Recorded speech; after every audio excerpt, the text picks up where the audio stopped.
Psalm 19. The heavens declare the glory of God. The skies proclaim the work of his hands. Day after day they pour forth speech. Night after night they reveal knowledge. They have no speech. They use no words. No sound is heard from them. Yet their voice goes out into all the earth, their words to the ends of the world. In the heavens, God has pitched a tent for the sun. It is like a bridegroom coming out of his chamber, like a champion rejoicing to run his course. It rises at one end of the heavens and makes its circuit to the other. Nothing is deprived of its warmth. The law of the Lord is perfect, refreshing the soul. The statutes of the Lord are trustworthy, making wise the simple. The precepts of the Lord are right, giving joy to the heart. The commands of the Lord are radiant, giving light to the eyes. The fear of the Lord is pure, enduring forever. The decrees of the Lord are firm, and all of them are righteous. They are more precious than gold, than much pure gold. They are sweeter than honey from the honeycomb. By them your servant is warned.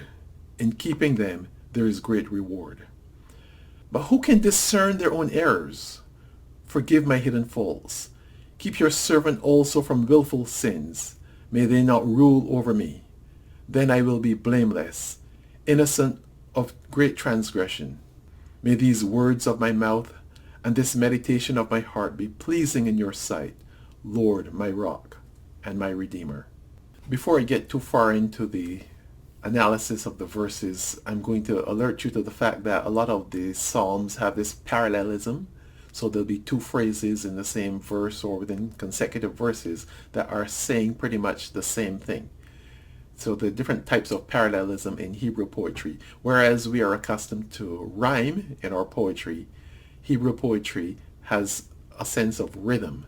And the rhythm is lost when you translate it across languages. For example, into English, we cannot easily see the Hebrew and the rhythm of the Hebrew, but understand that there is that pattern. So think of it as a blank verse poem with a different pattern that you need to understand. Maybe a good analogy would be alliteration. Tie two T's to two tall trees, or something like that. What I've tried to do also is to remind you that in this parallelism, there might be two words that come up in the consecutive phrases in the verse, or maybe more than two. So you want to look for that. And one might be more intense than the other. Synonyms, but sometimes it's not a synonym, it might be a negation. What we'll see in this particular psalm is a lot of synonymous parallelism. There's also antithetical parallelism. And finally, there's synthetic parallelism. So synthetic parallelism would more be like trying to pull things together after a set of synonyms. You might then have a summary statement that attempts to synthesize the main ideas contained in the several statements. I hope I got that right. Let's get back to verse 1. So imagine David waking up and looking at the sky and seeing the sun rise. And he declares, or he announces, the heavens are declaring the glory of God. The skies are proclaiming the work of his hands. I looked across many English translations, and the word heavens appears in virtually all of them, 45 different translations. Declare appears in 30 of them. Skies, in the second parallel phrase, appears in 11 of the translations. The more familiar word for those of us who grew up on King James English would be firmament. But how many of you have used that word firmament outside of this particular phrase?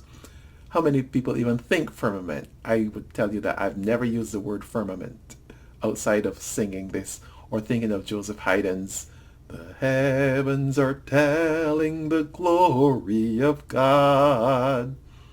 The firmament displays his wondrous handiwork." And outside of that, firmament is outside of my language. The verb that is being used, or the verbs being used, seem to suggest a tangible element here. The skies doing something. So there's a transitive nature to the verb as well. There's a tangibility to the noun and a transitivity to the verb. The heavens, the skies, they're doing things. Now we know that the heavens are just an expanse, not tangible, that you can't touch the heavens, you can't touch the skies. They just represent vast expanses, never-ending expanses. But from our human perspective, it might look as though there's a finite nature to it and you can actually touch it. In fact, one of the things that David is envisaging here is that the sun is going to rise in the east and set in the west, and it's going to sail across the firmament from one end of the firmament to the other. He does say that in the Psalms, starting midway in verse 4. So verses 4 through 6, you get the sense of David focusing on the sun. So he starts focusing on the heavens, and then after describing how the heavens appear during the day as well as at night, he then focuses on the sun. So we're going to start the first portion of the psalm by focusing on creation, especially using the heavens, the expanse of the heavens, and then we're going to hone in on the sun. So he's comparing heavens and skies in that first synonymous parallelism there. Glory of God, work of his hands.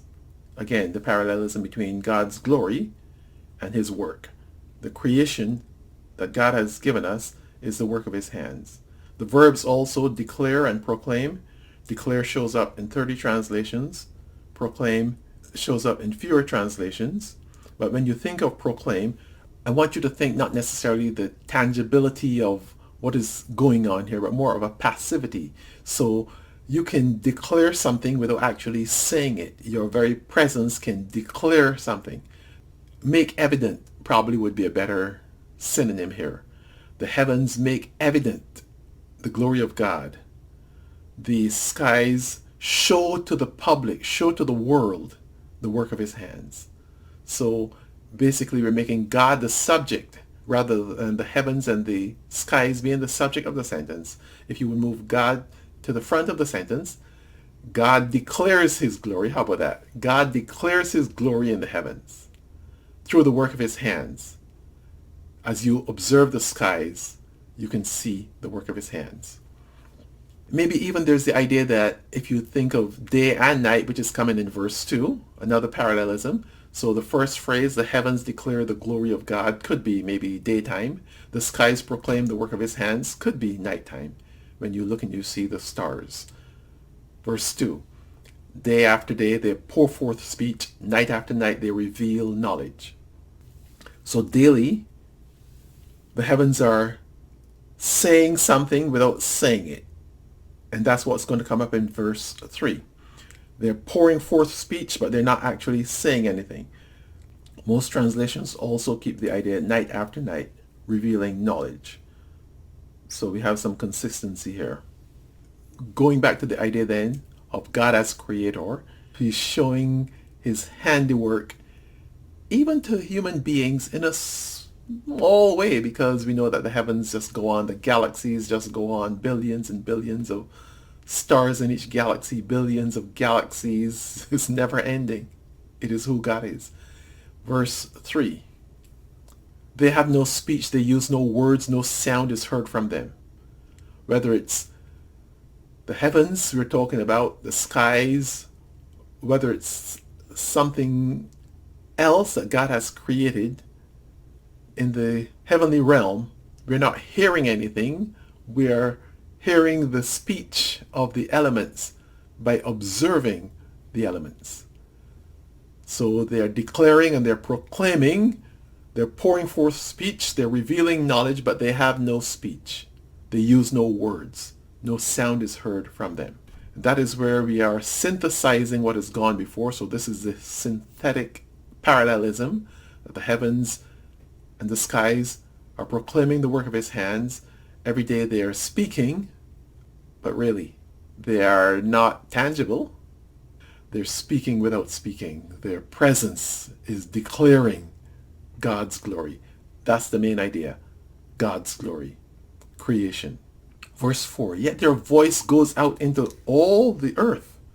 their words to the ends of the world. So this is the end of the first idea in the psalm. The heavens declare the glory of God. The skies proclaim the work of his hands to all the world. Throughout creation, we understand the majesty of who God is. The second main idea begins in the second half of verse 4. This is where we get introduced to the sun. The verse says, in the heavens, God has pitched a tent for the sun. The sun is like a bridegroom coming out of his chamber, like a champion rejoicing to run his course. So most translations keep the idea of God pitching a tent for the sun. We just discussed the heavens, and now we're focusing in on this great star in the heavens, the one that lights our day and gives us warmth and gives us energy and gives us life. God has placed this star in the sky during the daytime. It not only supplies warmth, and in my own thinking, the sun always supplied warmth. I remember being 5 years old and living in New York, and for the first time experiencing the sun without warmth and thinking something must be wrong. The sun gives warmth. That was interesting, but that's another story for another time. Many of you have lived with this all your life, and it is not necessarily as fascinating to you, but when it's novel, you stop and think, wow, what's going on here? This is not the way it's meant to be. So we're back to God pitching a tent for the sun. One of the things that comes to mind is David pitching a tent in Jerusalem for the Ark of the Covenant. Once he brought the Ark of the Covenant back to Jerusalem, we're told that he pitched a tent or tabernacle, and he put the Ark of the Covenant there, and then he decided that he wanted to build a more permanent structure, which is a temple, but God told him that he would not be allowed to do that, and that job will fall to his son Solomon. Let's think of the idea of the bridegroom coming out of his chamber. The sun is looking forward to its daily operation. The next sentence says, like a champion rejoicing to run its course.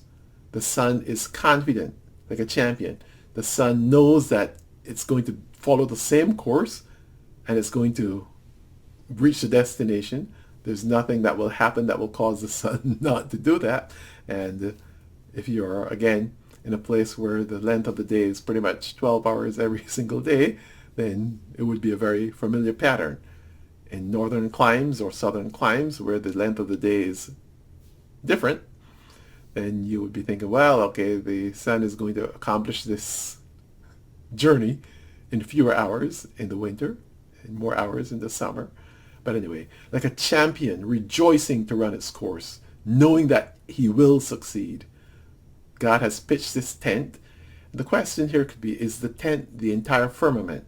Because in those days, human beings would have imagined that the sky was like this dome around the earth. And therefore, God has put the sun under this dome in our sphere without fully understanding how that works. Of course, I wonder how they would have envisaged nighttime when all these stars are in the sky, which obviously look like they're much farther away. I'd need to think about that a little more, or someone can make a comment on how the ancients would have perceived the stars versus the sun. There's enough knowledge out there that I should not dwell on this too much. The strongman idea, the champion, rejoicing to run his course. A champion rejoicing to run his course. I can think of famous athletes who were so self-confident, they pretty much, once they became the champion, they remained the champion, and no one could actually compete with them. Just recently, we had Lightning Bolt, Usain Bolt, who had a longer stride than all of his competitors and pretty much won every race that he ran. And that's the way it was until the end, of course. Anyway, let's not get into that. Usain Bolt. But a champion assured that he is going to prevail. So you have the parallelism between the bridegroom and the champion. So the bridegroom is seeing a victory. The champion is seeing a victory. And the parallelism is not as strong there as some of the others we've looked at thus far, but you can still get the sense of the author trying to suggest. So we have this simile, the sun in the heavens is going to, can I say, rise in the morning and accomplish successfully what it has been charged with, sailing across the sky. Verse 6 says, it rises at one end of the heavens, it makes its circuit to the other, nothing is deprived of its warmth. Again, the idea I have here is that the times when there's warmth in the northern and southern climes as you move farther away from the equator, and there are times that the sun does what it does and you don't feel the warmth. Still a fascinating phenomenon as far as I'm concerned, because in my growing up experience, sun equals warmth, and not to feel the warmth, strange. All the translations don't stick to that idea, so let me take a look at what other translations did with verse 6, especially the last line. But this is again the synthetic parallelism here as we try to tie together what starts in verse 4, the whole idea of the sun. So this is where the focus on the sun ends in verse 6. Perhaps what I need to do with that idea in verse 6, that nothing is deprived of its warmth, is to change the meaning from nothing being deprived of its warmth to say that the warmth is there, it's just not reaching everyone in the same way, everything in the same way. Certainly, if it's winter, the warmth of the sun does not reach the earth and the elements on the earth in the same way that it does in summer, when the earth will receive that heat and radiate it because the other climatic conditions are cooperating. You get my drift? So nothing is deprived of its warmth. Probably might be altered to say the warmth is being supplied and everything gets to see the light. Everything doesn't get to feel the warmth. So maybe we need to do a little more investigation here to see what a better translation would have been than nothing is deprived of its warmth. Moving on. Verses 7 through 10 focus on the Word of God. It begins, the law of the Lord is perfect, refreshing the soul. There's 6 statements to pay attention to here, and all of them say of the Lord. So we have the law of the Lord, the statutes of the Lord, verse 8, the precepts of the Lord, the commands of the Lord, verse 9, the fear of the Lord, and the decrees of the Lord. And then we have an attribute for each of these aspects of the Word of God. The law is perfect. The statutes are trustworthy. This is NIV. The precepts are right. The commands are radiant. The fear is pure. The decrees are firm. Obviously, based on the translation, you might get different synonyms appearing in different places. And it's interesting how the scholars grappled with which of these attributes to put where, because every translation doesn't use the same attribute in the same sentence. So that's the thing with synonyms. You know, they're so close that you might say, well, this is a better way to express that statement. And that would be true when we look at the latter part of verse 8. The commands of the Lord are radiant, giving light to the eyes. Radiating, giving light. Radiating sounds like heat, but the commands of the Lord are radiant, giving light to the eyes is a better construction. I think the NIV attempts to do a better job creating that phrase or putting that phrase together than some of the other translations. This is my biased opinion. Most translations of that verse say the commands of the Lord are pure, giving light to the eyes. So radiant, giving light to the eyes. Radiant works better with giving light to the eyes than pure. Let's go back to verse 7. Virtually all English translations stick with the idea that the law of the Lord is perfect. Perfect is the attribute that is used in verse 7 across virtually every translation, English translation. Synonyms for law are required because you might think law and you might think the law as in the 10 Commandments. But that is not the implication here. A better implication here would be the instructions of the Lord or the teachings of the Lord. The teachings of the Lord are perfect. refreshing the soul. Refreshing works. Most translations say reviving the soul. Reviving, I think, is a better fit here than refreshing. Of course, some of you might know translations that say converting the soul or restoring the soul. The NIV says in verse 7, part B, the statutes of the Lord are trustworthy, making wise the simple. I probably would choose an alternative translation because most of those that I remember would not have said statutes. They may have said testimony. So it's interesting that we go from a singular, well, I think it's King James that says testimony of the Lord is sure. So you go from a singular noun, the testimony is sure, to the statutes are trustworthy. I'll have the translators explain to me why you went from singular to plural there. The statutes of the Lord are trustworthy, making wise the simple. Again, the parallelism is important. The law of the Lord is perfect, reviving the soul. The statutes of the Lord are trustworthy, making wise the simple. Testimony probably works better for me. The testimony of the Lord is sure. What it says is that you can take it to the bank, making wise the simple.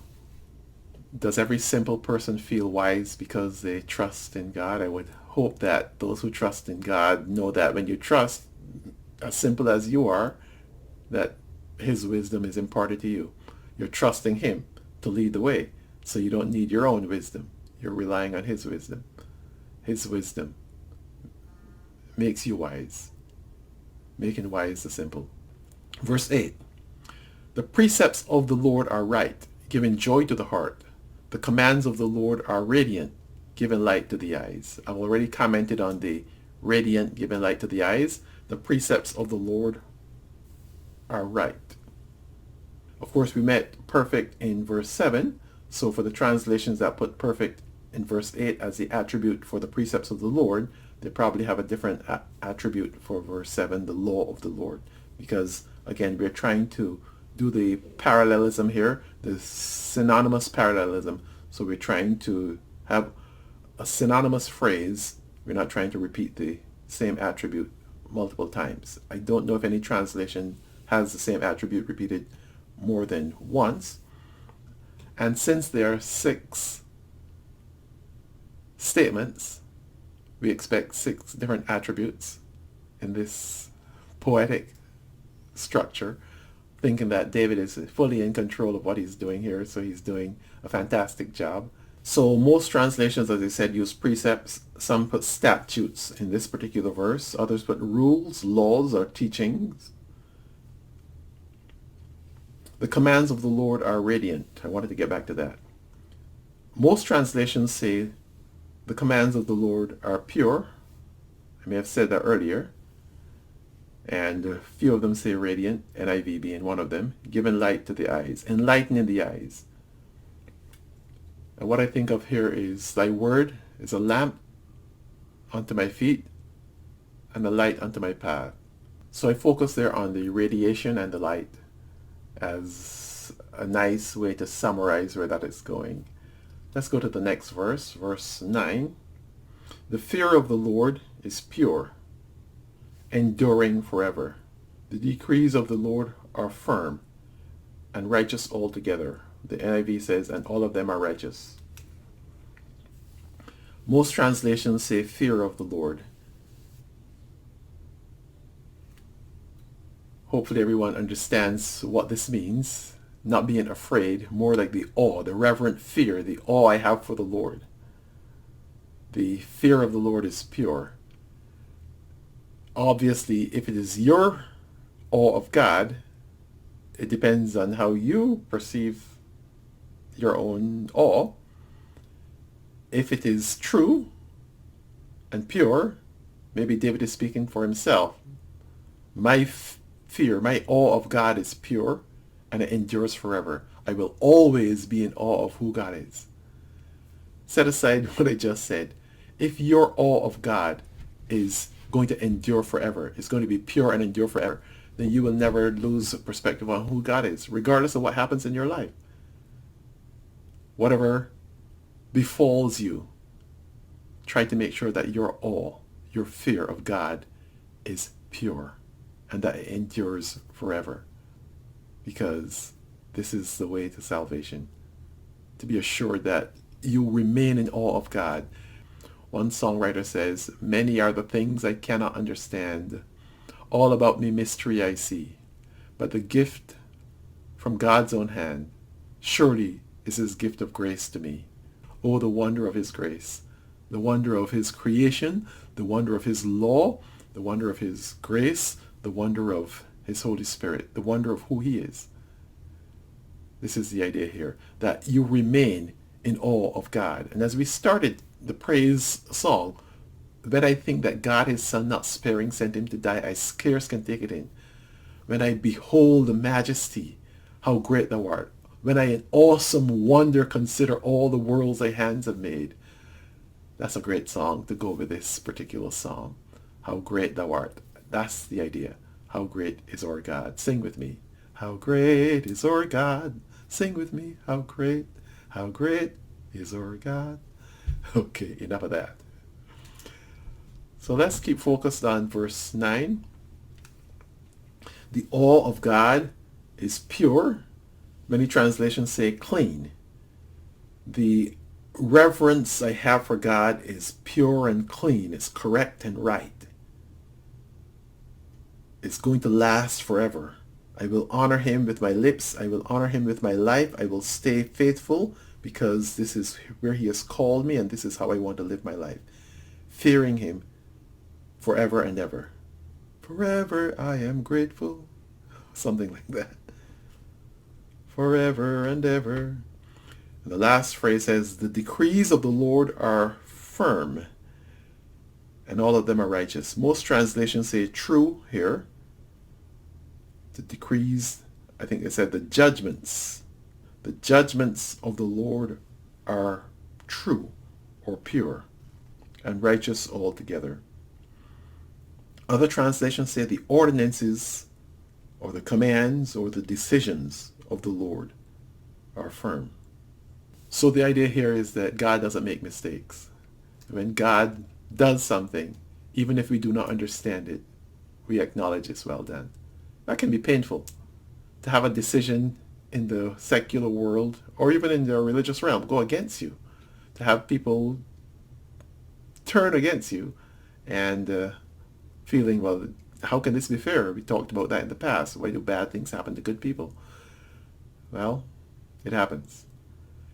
And if you can get to the place where you say, like this verse says, the decrees of the Lord are pure. The judgments of the Lord are pure. The decisions, the ordinances of the Lord are pure or true. And all of them are righteous. They're all right. And as painful as it will be to experience the moment, you'll be in that phase where you say, and we'll understand it better by and by. Hold on, my child, joy comes in the morning. Recognize that what others might mean for evil, God will mean for good. And therefore, if you believe that, you trust and obey, then the obedience is more important and the trusting than the actual outcome in your situation. Many individuals, as I said, have unpleasant experiences in their lives. And we wish that things were different. Even as you think of natural disasters, accidents, you tempted to ask the question, how can any of this be fair, especially if you're doing the right thing? But the goodness of God is independent of our circumstances and of what he allows to happen to us. He's still good. He's still God. Something to wrap our mind around and to hold on to. Many are the things I cannot understand. Oh, the wonder of his grace. I guess I should move on to verse 10. The decrees, the fear of the Lord, the commands of the Lord, the statutes of the Lord, the law of the Lord is the they in verse 10. They are more precious than gold, than much pure gold. They are sweeter than honey from the honeycomb. The laws and the statutes, they are more precious than gold. The idea of them being more precious than gold might suggest that somebody else is doing the evaluation here. And maybe absolutely they are. But for you, on a personal level, you have to have the value for yourself. So rather than saying they're more precious than gold, how about saying they're more desirable than gold? Something might be precious to someone else, and you need to make it precious to you. But the question is desirability. If the law and the statutes are more desirable for you than gold, what you're saying is, you can have all this world, but give me Jesus. Just a closer walk with thee. Granted, Jesus is my plea. Daily walking close to thee. Let it be, dear Lord, let it be. Just a closer walk with thee. Granted, Jesus is my plea. Daily walking close to thee. Let it be, dear Lord, let it be. David is saying he just wants this relationship. And we're going to move into the last part of the psalm where he is expressing what Mahalia Jackson or Patsy Cline or whoever your favorite renderer of that song is basically saying. He would have said it long before they did, of course. So we move to verse 12. By them your servant is warned. In keeping them, there's great reward. David is referring to himself, thy servant, and thy servant comes up again in verse 13. Keep your servant also from willful sins. So this is the beginning of that idea. Your servant is warned in keeping the laws and keeping the statutes. There's great reward. Do you find a great reward in keeping the statutes of God? I think that's the idea we were hinting at in the song we just referred to. That when you make it more precious than gold, even than much fine gold, when it's sweeter than honey from the honeycomb, then you want to keep his statutes. You want to make it the most urgent priority in your life, to live a life that is pleasing, obedience, trusting, and obeying. Or as the songwriter says, for there's no other way to be happy in Jesus but to trust and obey. So most translations do keep what David is saying here as there's great reward. There's a great reward in keeping his statutes. Hopefully you can concur with that there's a great reward. The reward might not be temporal. We know there is a great reward called eternity, and that is the reward for accepting Christ and hopefully keeping the statutes. One of my favorite things about verse 12 is that it's the only place in the psalm where a question is asked. So we can see that the writer is changing the focus somewhat. And he says, who can discern their own errors? Who can discern their own errors? Why discern? Who can understand ahead of time the mistakes they're going to make? Brings to mind a verse that says, I think it's Jeremiah 17:9, about the heart being deceitfully wicked. Who can understand it? Now, David lived before Jeremiah. David preceded Jeremiah, so it would not be that he's quoting this verse, Jeremiah 17:9, I think it is. The heart being deceitfully wicked. But he's asking that question. Who can discern their own errors? Who can tell what is going to happen in their own lives? You make this pledge, this promise, and can you keep it? In your own strength, I'm going to say no. His grace assisting, as the older folk used to say when I was a kid. His grace assisting, I mean to press on. So we don't try to do it in our own strength because we can't. But looking to him, asking for his guidance day by day. And that's what's beautiful about this psalm, because he's saying every single day the sun wakes up like a champion wakes up. The sun rises like a champion, like a strong man, like a bridegroom, and performs its championship right across the sky. Every day we wake up and we turn to God and we say, just like that sun is going to get its mission accomplished, I'm trusting in you so I can get to the end of this day. He says, forgive my hidden faults. Some translations say my secret sins. But I think because he's talking about the uncertainty of whether or not you will be faithful, the desire to be faithful, but the uncertainty about what things are going to happen, then he is saying, forgive my hidden faults. Ahead of my sin, I'm going to ask you, Lord, to be merciful. He then continues to say, keep your servant from willful sins, that they might not rule over me. So there's the idea here that he is saying, there are things that I don't know are going to happen, that I don't have control over, and I'd like to act in the right way. And there are things that will come against me, the world, the flesh, and Satan dwell around me and within. And I will make bad choices. I could make bad choices. Keep me, he said, from willful sins. He is basically saying, forgive my hidden faults and keep me from falling in the tempter's snare. We talked in the past about the fowler's snare that the enemy will set, and making sure you don't fall into the fowler's snare. Keep your servant from willful sins. May they not rule over me. Other translations, instead of rule over, say control. May they not control me. May they not have dominion over me. The more popular word is not willful sins, yes, but presumptuous. Keep your servant from presumptuous sins, intentional sins, the things that my human self and the enemy coming against me will cause me to fall into temptation. This is why the Lord taught his disciples to pray, and lead us not into temptation, but deliver us from evil. Same idea. I wish I had a different translation for that. Lead us not into temptation, because God isn't leading you into temptation. Do not allow me to be led into temptation. That's the idea that David, I think, is presenting here. He continues in the latter part of verse 13, then I will be blameless, innocent of great transgression, if you keep my feet from walking this path of willful disobedience. Then I will be blameless, and then I will be innocent of great transgression. It's an if then. The then is there.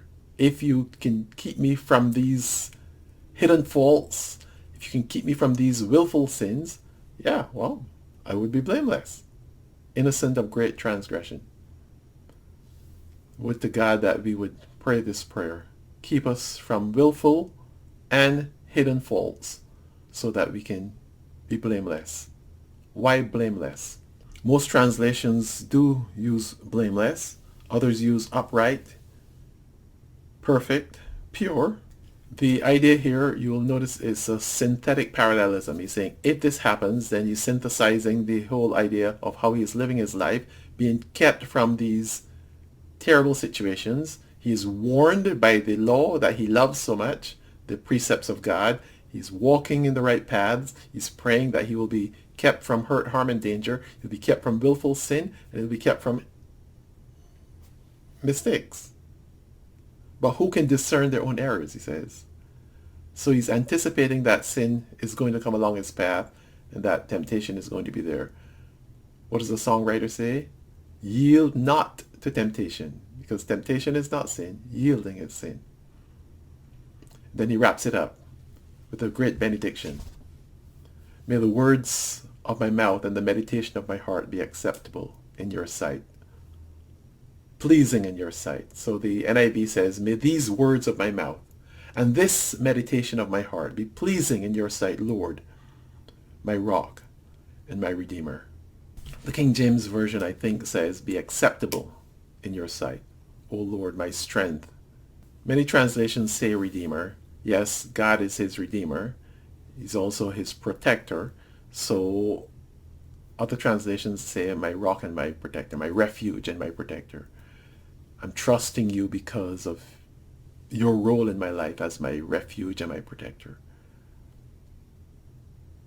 God is still on the throne, and he will remember his own. Though trials may press us and burdens distress us, he never will leave us alone. His promise is true. He will not forget you. God is still on the throne.